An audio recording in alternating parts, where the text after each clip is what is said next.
Well, Joaquin, first of all, before we get into your fight, I have to ask you. Kevin Holland was just in here, That's uh, what's up. and he said that he's not staying at the fighter hotel in case he runs into you. Oh, I'm not staying at the fighter hotel either. So, but I guess before we get into your fight, I do have to ask, like, what's the issue between you and Kevin? Because he said like he doesn't want to actually get in a fight with you before the fight, and then you're both off, and then you both get in trouble. So I guess what's the issue? I don't know, man. I guess everybody want to fight little old Buck. But regardless, though, there ain't no problems. I don't have an issue with Kevin Holland. You know, I'm here to fight Stephen Thomas and get my paycheck. You know what I mean? But if Kevin want any beef or any problems, you know, he just gonna have to pull up on me. That's all.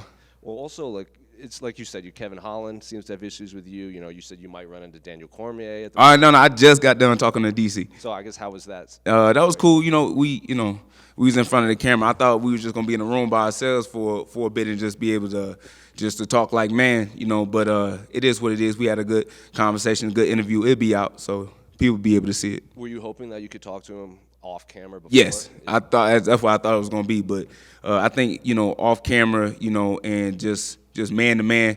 I think that's the type of conversation that I'd rather have. I'd be more comfortable with, if anything. Sure. And looking at your fight on Saturday against Stephen Thompson, a guy a lot of people have, they call him a puzzle in there, like Yeah. tough to figure out. So I'm curious, did you have to bring in anyone specifically to prepare for such a unique style? It was hard. It was hard to find. I went to Texas and Austin to go train with Raymond Daniels, but that fight, or not that fight, but that training and that sparring never happened. And I was a little bummed out. I was like, damn, there's nobody else that can replicate that type of style besides that person that I tried to go train with. But then I thought about it. I said, bro, who is he training with? In order to imitate me. So I feel like at the end of the day, this is just going to be the fight that who got the best version and the best style that night in order to get their hand raised. Sure. And Kevin was also in here saying, Stephen likes guys that want to strike with him, and Kevin's like, Walking's not going to do that. He's going to want to go in there. Yeah, he right. Kev right to the motherfucker. Yeah. I'm gonna take him down. And kind of like Stephen's at this point in his career, he's one of the oldest fighters on the roster. But if you look at all the guys that have beaten him, they've gone on to fight for titles or become champions. Do you view Stephen Thompson as sort of a gatekeeper to the top 5 at welterweight, or do you still think he is this guy that can make runs at titles? That's up to him. Right now, he's definitely going to be somebody that's going to help push my name. So you can call him a gatekeeper, but.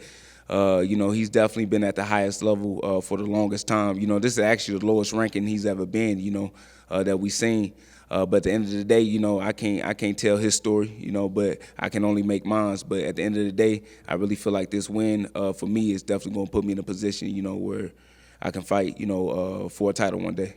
And Stephen's widely known as, one of the nicer guys in the UFC. But I think I saw an interview where you said, he's maybe not as nice as he puts on. Like, are you just saying that, or is that really how you view Stephen? I mean, yet again, having my own interactions, but obviously, if you're trying to fight somebody and you want to get in the cage with them, the energy gonna be a little bit off. The energy gonna be a little bit different. So that's what I felt. It wasn't the same type of interaction that we had before when we didn't have a fight coming up. So when he heard me that I wanted to fight and then I wanted to get in the cage with him, he started acting a little bit different. So it is what it is. I can understand it. And just a couple more from me.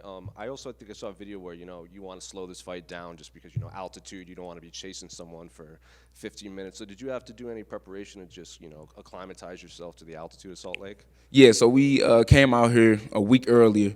As soon as I got out here on Monday, went out to Avenue Twin Peaks and did a lot of mountain runs. And I was planning on hitting 10, could only hit 6 at the time, you know what I mean? So could really feel the altitude for sure.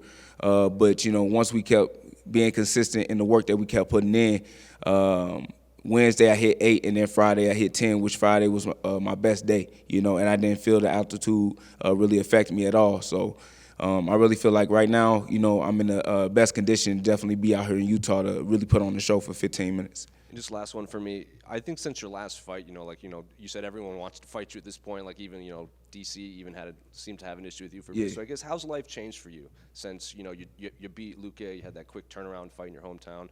Just how's life changed for you outside of the octagon? Outside of the octagon, there's been a lot of changes. I feel like, you know, the easiest thing that I can do is fight. The things that outside of my control, you know, I've really been trying to focus on just in my life. Right now, I'm back in St. Louis full time, you know, so just developing a schedule to make sure that, you know, I'm able to fight at the highest level and at my fullest potential. But, you know, right now that's what we've been focusing on, just, you know, getting life together, you know. But right now, with me being able to fight and getting into the cage, like, that's what I do best. So ain't much thinking about that, you know. Just go out there and bang. Appreciate it.